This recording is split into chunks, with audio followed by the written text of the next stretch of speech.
હે મિત્રો, સવારના જય શ્રી કૃષ્ણ. એક જ વાત કરીશ, ઝાડ બનજો, વેલ ના બનશો. આગળ સમજાવું છું શું કામ. સીધી વાત, નો બકવાસ. જિંદગીમાં એક જ કામ કરજો ભાઈ, ઝાડ બનજો પણ વેલ ના બનશો. કમ કહું છું કે હંમેશા વેલ કોઈના સહારે જીવતી હોય છે. વેલને કોઈ સહારો મળે ને તો જ એ વધતી હોય છે. બરાબર? વેલને દિવાલનો સહારો મળે, ઝાડનો સહારો મળે, કોઈ વૃક્ષનો સહારો મળે એટલે વેલ ઉપર ચડે, અને ઝાડ પડે તો વેલ પડી જાય. એટલે મારો કહેવાનો મિનિંગ, એના પરનો તાત્પર્ય એવું છે, ડિપેન્ડન્ટ બનજો. બરાબર? કોઈના ઇન્ડિપેન્ડન્ટ થઈને ના જીવશો. કોઈના એટલા બધા આશ્રિત ના થઈ જશો કે ખસી જાય તો તમે ધરાશાય થઈ જાઓ. બરાબર?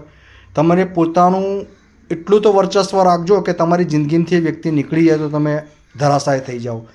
એ કોઈ બી જ રિલેશનમાં હોય, કે ઘણા લોકો એવા હોય છે કે કોઈ બી જગ્યાએ જોબ પર હોય, મિત્રો હોય, દોસ્ત હોય, એ એના સહારે જ જીવતો હોય છે. કે એ જે ડિસિઝન લે, એના બધા ડિસિઝન, એનું કંઈ બી હોય, સામેવાળી વ્યક્તિ એના સારા ડિસિઝન લેતો હોય છે. એવું નહીં કહેતો ખોટા ડિસિઝન લે, પણ પોતે પણ એટલા કેપેબલ બનો કે જ્યારે એ વ્યક્તિ ના હોય ને તો તમે તકલીફમાં મુકાઈ જાઓ.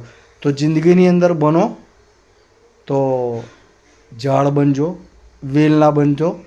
મારી વાત ગમી હોય, મારી વાતમાં કોઈ ખામી લાગી હોય તો પણ મને કોમેન્ટમાં જણાવજો. ને મારી વાત ગમી હોય તો લાઇક, શેર, સબસ્ક્રાઈબ કરજો. સીધી વાત, નો બકવાસ. જય શ્રી કૃષ્ણ.